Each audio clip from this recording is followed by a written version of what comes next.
안녕하십니까. 황태순 TV의 황태순 김현광입니다. 네, 2020년 5월 8일 금요일입니다. 조금 전 통합당 신임 원내대표에 주호영 의원이 선출되었습니다. 주호영, 권영세 두 의원, 주호영 5선 의원과 권영세 4선 의원이 맞붙었습니다만 주호영 의원이 59표, 그다음에 권영세 의원이 25표 얻어서 이번에 주호영 의원이 신임 원내대표로 선출되었습니다. 신임 원내대표는 곧 대표 권한대행입니다. 네, 대표 권한대행이죠. 우리 애청자님들은 또 네. 주호영 의원한테 뭐랄까요, 좀 이게 좀 친밀감을 더 느끼실 것 같아요. 맞습니다. 저희 황태수 TV 주만지. 출발하면서 계속 주만지 뭐죠? 주만지, 어. 주만지, 주호영이 만나러 옵니다. 바로 지금. 아, 그래, 주만지. 뭐 그래서. 많은 좋은 얘기도 예, 해주셨는데 네. 이제 그야말로 미래통합당으로서는 아니 미래통합당입니다. 미래통합당으로서는 예, 예. 이제 총선 참패의 네. 이제 첫 단추를 첫 발걸음을 이제 한 셈이 된 건데 어떻게 보세요? 그렇죠, 마친적으로. 그래도 두 분 권영세, 주호영 접전에서 예, 주호영 의원을 선택한 당의 의원들의 네네. 마음은 어떤 겁니까? 어제도 저희가 이제 보면은 김태년 민주당, 네, 민주당 초강성 우리가 저희 초강세의 민주당 원내대표가 뽑혔다, 1차에서 뽑혔다는 소식을 전해드리면서 그러한 것들이 오늘 5월 8일 있을 통합당 신임 원내대표 경선에서도 나름대로 영향을 줄 것이다 라고 어제 이제 김영광 실장 말씀하셨는데 적지 않은 영향을 준 것 같습니다. 오늘 김태년 의원이 또 희한하게 뭐라 그럴까요? 끔찍한 말을 말씀하셨는데 네. 협치는 선한 의지로 안 된다. 이게 무슨 말이에요? 협치라는 게 둘이 협력해서 이렇게 이끌어가는 건데 네. 선한 의지로 안 된다는 건 강한 의지로. 이게 선한 의지가 아니라 자기는 협치 같은 건 하지 않겠다는 얘기입니다. 그렇게 이해를 하는 게 정확한 간단한 거죠. 협치는 선한 의지로 안 된다는 것은 뒤집어 얘기해서 협치 않겠다. 이미 사실상 190석인데 정의당 포함하면은 무슨 협치는 무슨 개나발 협치. 우리 흔한 얘기로 우리 쪼대로 우리가 원하는 대로 마구 밀어붙이겠다. 그런 이야기예요. 거기에 걸림돌이 되는 국회법 개정을 첫 번째, 그러니까 국회 운영의 룰을 바꾸는 걸 나의 첫 번째 과제로 하겠다라고 했으니까 네. 지금 제1야당이 미래통합당은 아주 끔찍한 지금 경고음이 날라왔는데 네. 주호영 전 장관이 네. 그리고 지금 5선 의원이 이제 임무를 맡게 됐습니다. 네, 그렇습니다. 그래서 저희가 이제 제목을 갖다가 이제 보면은 주만지 주호영 의원이 해야 할 첫 번째 과제, 사실 과제가 너무 많습니다. 그래서 제가 몇 가지만 꼽아볼 테니 거기서 뭘 제일 먼저 하시겠어요? 네. 우리가 능히 짐작할 수 있는 것인데 일단 신임 원내대표가 되었으니까 미래 한국당과의 합당 문제. 이거 많네 또 진짜. 두 번째, 합당. 과연 그러면 김종인 비대위로 갈 것인가, 아니면 8월 30일 이전에 네. 보면 전당대회를 열어서 새로운 대표를 선출할 것인가. 네. 그리고 비대위로 간다면 김종인 비대위로 갈 것인가, 아니면 의외의 인물, 예를 들면 황태순 비대위로 갈 것인가. 네. 이런 결정하는 것. 결심하셨습니까? 세 번째, 이게 정말 중요합니다. 국회는 야전 사령관인 원내대표의 중심으로 84 플러스 19, 즉 103명의 의원이 주도하는 겁니다만은 앞으로 있을 모든 행위에 있어서 정당이 바로 서기 위해서는 원내 국회의원만 있는 게 아닙니다. 네. 이번에 보면 240여 개의 지역구에 다 출마해서 그중에 지역구에서 붙은 사람은 84명이 불과하잖아요. 그렇죠. 그러면 160명이 전사한 겁니다. 그러면 전사 내지는 부상병들이 있는데 이것을 그냥 팽개치고 갈 것인가. 우리가 아까 이제 전열을 정비한다는 말씀하셨는데 전쟁도 마찬가지입니다. 6.25 때도 북한군이 밀고 들어서 그 앞에 가장 선봉이었던 1사단이 괴멸적 위기에 빠졌을 때 각자 도생해서 한강을 건너서 결국 어디에서 1차 모입니까? 소사입니다, 지금. 네. 부천에 모여서 그다음에 수원으로 내려가면서 계속 정비를 하면서 축차적 정비. 그렇죠. 축차적 정비를 해나가면서 가야 되는 것입니다. 그렇다면은 하나 빠뜨리셨는데 뭔데? 4인 무소속 당선자의 복당 문제. 그렇네. 홍준표를 포함한 그렇죠. 4인 무소속 이 무소속을 언제 지금 보면 복당시킬 것인가. 이런 과제들을 갖다가 이제 주호영 의원이 지금부터 주호영 신임 원내대표가 하나하나 풀어나가야 됩니다. 당 대표 권한대행으로서 풀어나가야 됩니다. 근데 아까 말씀하신 것들 중에 그럼 어떤 걸 제일 먼저 해야 되겠느냐? 네. 만약에 지금 네. 우리 김영광 실장이 객관적으로 주호영 의원한테 훈수 한번 둘 수 있는 입장이 있다면 뭘 갖다 제일 먼저 하라고 그러시겠어요? 제가 뭐 감히 뭐 훈수할 입장은 아니고 제 개인적인 그를 고르라 그런다면은 네. 역시 그 낙선자들을 한번 만나서 네네. 이야기를 듣고 네. 그분들을 좀 위무하고 네네. 그분들의 그 당 발전에 당 혁신에 대한 의견들을 수렴하는 게 첫 번째 작업이 되지 않을까 싶어요. 저도 그 말에 동의합니다. 근데 어제 그 서울 지역에서 그 출마했다가 떨어진 네. 뭐 참 이 친구도 참 운도 지질이 없다. 지난번에도 2016년에 떨어지고 이번에도 떨어졌는데 네. 그 친구가 위로 모임을 어제 가졌었는데 하는 말이 네. 2016년 떨어졌을 때는 서울 지역에서 떨어진 사람들끼리 네. 뭐 전화라도 하고 뭐 만나서 소주라도 한 잔 먹었는데 네. 이번에는 네. 너무 괴멸적이고. 다 멘붕이다. 네네. 뭐 그런 것도 못 하고 있다 그러니까 이 사람들을 만나가지고 네네. 좀 위로하고 앞으로 의견 어떻게 갔으면 당이 어떻게 갔으면 좋겠느냐. 네. 그분 나름대로의 그 사람들의 그 분석 의견도 청취하고 가는 게 첫 번째 발걸음이 아닐까 싶어요. 저기 사실은 심재철 전 원내대표가 네네. 그 일을 하고 네. 이런 의견이 그걸 진행하면서 네. 자 우리가 왜 수도권에 졌는지 패배했는지 네. 낙선한 분들한테 이야기 듣고 어떻게 했으면 좋겠느냐 네. 이런 얘기들을 살살 몰아가고 그런 것들을 모아서 네. 한편으로 이제 빨리 당선자 대회에 올고 네. 신임 원내대표 이렇게 뽑아가지고 그 사람한테 넘겨주면서 네. 제가 당대표 권한대행으로서 수도권 낙선자들의 의견을 모았고 네. 이렇게 해달라는 사람들의 의견이고 비대위에 대해서 이분들은 어떤 의견이고 전당대 이렇습니다라고 전달해 줬으면 끝을 내야 되는데 네. 그 민주적 절차를 그냥 완전히 쫑두리째 해버리고 뭐 생략 그랬으니까 네. 당연히 주호영 원내대표 겸 당대표 권한대행의 첫 번째 일은 그분들을 위로하면서 이 참패의 원인을 수도권부터 하나씩 짚어가면서 당 진로에 대해서 그분들의 의견 수렴하는 거 뭐 그게 1번이 돼야 되는 거예요. 맞습니다. 왜냐하니까 우선 우리 항상 그렇습니다만 선거 끝나고 나면 당선자는 그야말로 환호 자격입니다. 네. 어쨌든 전체 망했던 말았던 나만 붙으면 되는 거니까 솔직히 그렇죠. 얘기해서 그러나 낙선자는 그야말로 시리에 빠져 있습니다. 그러니까 이 낙선자도 엄연히 낙선자가 곧 보면 사실상 당협위원장들 아닙니까? 당협위원장이죠. 이 낙선자들도 보면은 과연 분명히 이 당의 주인 중에 한 명인데 이 사람들로 하여금 이 사람들의 의견도 들어야죠. 과연 비대위로 가는 것이 맞는지 아니면은 조기 전대를 가는 것이 맞는지 그걸 위해서는 일단 이 사람들이 다 보면 여기저기 보면 막 진짜 깊은 상처들이 있고 흩어져 있는데 모아서 뭐 권역별로 뭐 예를 들어서 뭐 영남 같은 경우는 뭐 낙선자 별로 없습니다. 그러면 수도권에 주로 낙선자가 많이 생겼고 충청권이 많이 생겼잖아요. 이제 권역별로 좀 쪼개갖고 만나서 의견도 모으고 좀 추슬르고 그런 가운데 그런 의견과 또 지금 현역 의원들 이번 당선인들 의견을 모아서 그 지혜 전체의 어떤 중지를 모아서 결국 본인이 뭐 조기 전대로 가든 아니면 뭐 비대위로 가든 또 황태순 비대위로 가든 김종인 비대위로 가든 그런 식으로 하나하나 민주적 절차와 과정을 갖다 거쳐가기 위해서라도 낙선자들 위무하고 위로하고 그렇죠. 그다음에 이들에게도 어떤 대화의 통로를 갖다가 만들어주는 장을 만들어주는 게 굉장히 중요하다 봐야죠. 그렇죠. 되겠죠. 이게 소련 무너지기 전에 나왔던 유고에서 나왔던 얘기는 뭐 인간의 얼굴을 한 사회주의 그런 얘기가 뭐 유명한 네. 그 말이 있었고 지금 그 보수의 부활을 얘기하는 할 때마다 나오는 얘기 중에 하나는 따뜻한 보수란 말이에요. 네네.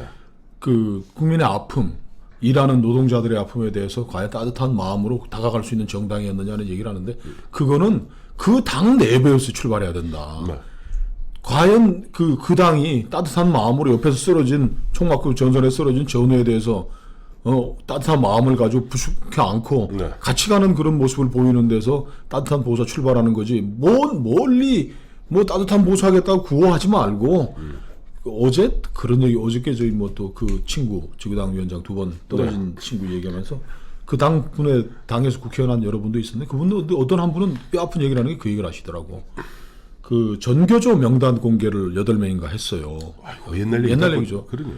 그런데 그것 때문에 1억 원을 이제 손해배상을 이제 8억을 공동 이제 해서 1억 낸 분이 있는데 참 싸늘한 정당이더라. 네. 그 이 미래통합당 그 위에 새누리당, 한나라당 다 당들이 그 8명이 그 공익을 위해서 이 보수의 가치를 위해서 전교조하고 맞서 싸우기 위해서 손해배상 1억 물어주는데 단 한 사람 당신 고생했다. 나도 한 돈 10만 원 보태겠다라고 해서 도와주는 사람이 없더라는 거예요.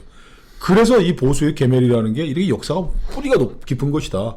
출발은 안에서 그 미래통합당이 넘어진 그 땅에서 그 낙선자들과 함께 시작해야 되는 것이지 뭐 그냥 공리공담으로 또 뭐가 어떤 메시지가 잘못됐니 뭐 전달 방법이 다르니 이런 얘기 하지 말고 첫 출발은 거기서 풀어가는 게 맞다. 저는 그렇게 생각합니다. 이제 저는 뭐 거기서 조금 우리가 뭐 아까 뭐 전교조 얘기까지 할 것도 없고 네. 이런 게 있어요. 자 이제 240명이 출전해 갖고 80명이 이제 승리의 월결관을 쓰고 돌아왔고 160명이 전사했습니다. 네. 자 그러면 이 대참패의 원인이 어디냐 물을 때 승리한 사람한테 물어야 될까요? 실제 현장에서 패배한 사람한테 묻는 게 정확할까요? 패배한 사람들이 뼈저리게 느끼고 있겠죠. 그렇죠. 그 사람들은 물론 자기 변명도 많을 겁니다만 네. 그래서 이 사람들에게도 언론을 틔워줘야 되는 것이 첫 번째고 네. 다음에 미군이 전 세계에서 가장 강한 군대인 이유가 뭡니까? 한 명도 남겨놓지 않는다는 거예요. 전쟁터에서 시신마저도 남겨놓지 않고 다 거두어오는 그 미군의 전통이 전 세계 가장 강력한 미군을 만든 것입니다. 그러니까 앞서 말씀하셨던 것이 괜히 입만 번지르르하게 뭐 따뜻한 보수니 무슨 보수니 그 예전에 보면 노무현 대통령이 얘기했잖아요. 따뜻한 보수니 무슨 보수니 백날 얘기해도 보수는 보수라고.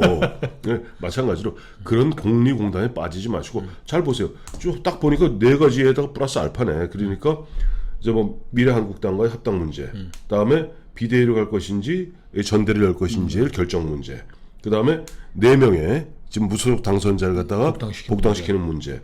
그 다음에 낙선자를 어떻게 위무할 것인가 문제. 이렇게 되는 가운데 너무 자연스럽게 지금 계속 스멀 우파 정당의 목에 어떻게 보면 알게 모를 주홍 글씨로 서서히 살을 파고 오는 것이 이른바 사전선거 조작 이야기입니다. 네. 이러한 부분도 사실 이제 주호영 이번에 대표 권한대행 원내대표가 이러한 부분도 한번 당 차원에서 정리해 줄 필요가 있다고 봐요. 입장을 만들고 네네. 뭐 의혹 제기되는 거야 뭐 어떻게 하겠어. 제기되는 건 뭐 제기되는 거고. 네. 근데 그 중에 문제 중에서 저 미래한국당의 통합 문제는 오늘 네. 민주당이 시민당. 그 시민당과의 합당을 의결했고 그 전당원 투표에서 80몇 퍼센트 동의를 얻어서 의결했습니다. 뭐 됐으니까 그거는 뭐 확정이 돼. 여기도 뭐 미룰 이유는 없을 것 같아요. 미룰 이유는 없는데. 미룰 이유는 없을 것 같고 네. 이제는 문제는 이제 그 시끄러운 홍준표 대표 플러스 3인데 이거는 원칙을 세워가지고 일괄해야지. 예. 그거는 뭐 누가 또 저걸 또 나누고 뭐 할 수 있겠습니까? 네. 지난번 2016년 총선 끝나고 나서 그때도 7명이었어. 그거 가지고 참 뭐 지지고 볶고 하다가 결국 그 당시 당대표 권한대행 게 원내대표였던 정지석 의원이 결단을 내려서 이제 받아들였었는데 네.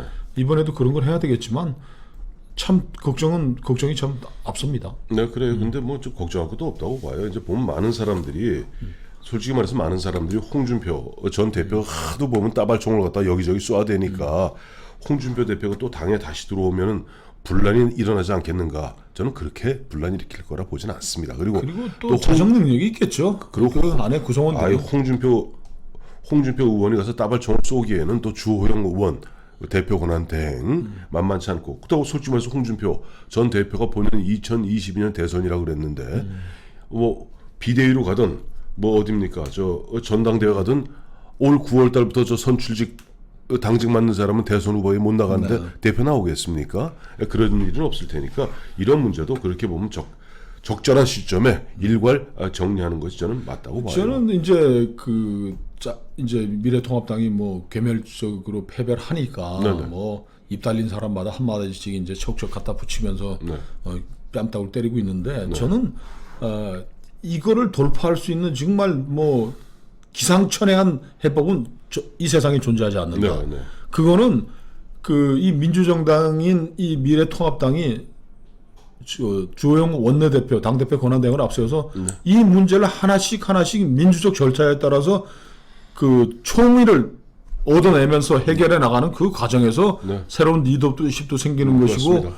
여기에 대해서 정말 올바른 길을 가야 되겠다고 정말 나타나는 어퓨군맨이 나타나서 네. 나는 당을 이렇게 끌고 가고 싶다고 주장하고 할 때 그 네. 사람이 또 공감을 얻어서 당의 새로운 리더가 될 수 있는 것이지. 그렇죠. 뭐 어디 40대 뭐 경제를 전공한 뭐를 내가 데려와서 그 사람을 만들겠다. 저는 그런 일은 없을 거라고 생각해요. 그런 일을 본 적도 없고 우리가. 그렇죠. 그리고 지금 저 당을 저 개멸적 패배를 2007년 개멸적 패배에서 13년 만에 네. 이렇게 세운 그 사람이 어디 하늘에서 구세주가 내려와 가지고 저 당을 그럼요. 구해냈습니까? 아니면 뭐 그럼요. 어디 이해찬 씨가 어디 가서 저 어디 점을 잘 봐서 저기 청학동에 가가지고서 뭐 얻고 내려온 분이 구했습니까? 다 그 안에 있는 사람이 하는 건데 네. 이 주호영 저 대표가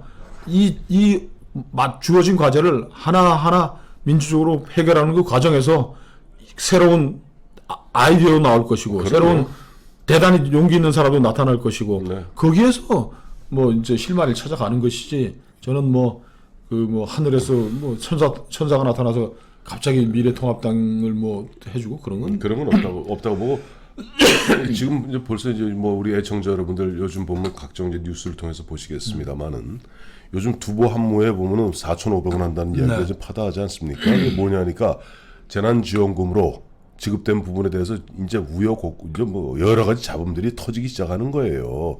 이 이야기를 왜 말씀을 드리냐니까 지금 이번 총선에 뭐 누가 뭐라 그래도 이번에 뭐 코로나 긴급 재난지원금이 어제 누가 이런 표현을 쓰더라고요. 옛날 자유당 시대 때는 10전짜리 흰 고무신이었다면 이번 2020년 4.15 총선 때는 100만 원짜리 흰 고무신을 썼을 뿐이다. 이 얘기 아주 적절한 표현인데. 근데 벌써 아까 얘기 말씀하셨지만 뭐 지출하는 과정에서의 네. 불편함도 얘기했지만 네. 100만 원 받은 분들 중에서 네. 오늘 중앙일보에 그게 나왔더구만요. 용돈으로 어버이날 용돈으로 뭐 네. 생각하겠다는데 네. 그 정부가 이 재원을 마련하기 위해서 지금 국채까지 발행하고 지난 4분기 뭐 무슨 정부 재정 적자가 뭐 수십조 단위로 네. 늘어나고 하는 이 상황에서 이게 그 마련하기 위한 번거로움과 그 재정 부담에 비해 그 한 사람 한 사람에게는 용돈 정도로밖에 안 되는 상황에서 푼돈이 되고 푼돈이 되는 것이죠. 정작 필요한 소상공인들에 대한 지금 은행 대출은 이제 스톱됐다는 거 아닙니까? 그렇죠. 그러니까 피해 입은 사람들에게 스마트하게 탁탁 떨궈 줬어야 된다는 그 주장이 이제는 사람들이 무엇인지 경험을 통해서 알게 되는 자, 것이죠. 이렇게 경험을 통해서 알고 있는 가운데 우리 뭐 옛날 선거 때만 하면 그런 얘기 많이 했잖아요. 선거 끝나고 나면 낙동강에 손가락이 동동 떠다닌다. 선거 끝나고 한 달 지나니까 저 한강에 금강에 손가락 동동. 예전에 뭐 이렇게 도장을 찍어 이렇게 손가락 동동 하는데 제가 이 말씀을 왜 드리냐 하니까 저 김 실장 내년 4월 7일에 보궐선거 있는 거 알죠? 4월 7일? 그 날짜는 딱 정해져 있습니다. 네. 내년 4월 7일. 2021년 4월 7일 날 1년에 한 번씩 부산시장 선거 있을 거고 또 그다음에 경기도 이재명도 지금 간담회 그겁니다. 네. 지금 보면은 확정된 건 부산 하나입니다만은 광역 단체장 중에 이 부산 이미 결정된 거고 경남의 김경수, 울산의 송철호 이 두 사람 이 뭐 김경수도 위태위태하고 경기의 이재명도 지금 보면 20인가 걸려 있죠. 네. 이 셋 여차지감은 네 군데의 보궐선거 플러스 이번에 300명 당선인 중에서 정확히 얘기하면 253명 지역구 당선인 중에서 100명이 지금 걸려 있습니다. 그러니까 보궐선거가 한 10군데 생겨요. 바쁜 또 정치일 정도 있는 것이고 예, 또 새로운 사령탑을 뭐 그 와중에 제대로 된 분을 잘 골랐네. 골라서 아까 말씀하신 대로 차곡차곡 이거 하다 보면서 일단 목표는 이런 저희가 말씀드린 네 가지 과제를 갖다 정리해 나가고 올 9월부터 시작되는 저 어마어마한 정기국회. 저기 보면 아까 뭐 선의가 없다고 뭐가 없다고? 정기국회 4달밖에 안 남았어요. 아니 뭐라 그래? 협치는 김태년. 협치는 선의로. 전한 의지로 안 된다. 안 된다. 마구 밀어붙이게. 독한 의지로 큰 걸 협치를 없애버리겠다. 협치 없다. 네. 독하게 밀어붙이겠다는 김태년 저쪽 원내대표와 싸워가면서 올 정기국회에서 방어선을 구축하고 그러다 보면은 이런저런 환경의 변화가 내년 4월 7일 있을 보궐선거 때 한번 지금까지의 그 4연패를 갖다가 한번 우리 꺾어 나가서 2022년 3월 9일 대선을 갖다가 기약하는 또 단초를 마련할 수 있는 겁니다. 어쨌든 주만지 주호영 주만지 주호영 대표관한 대행 원내대표 아주 축하드립니다. 축하드립니다.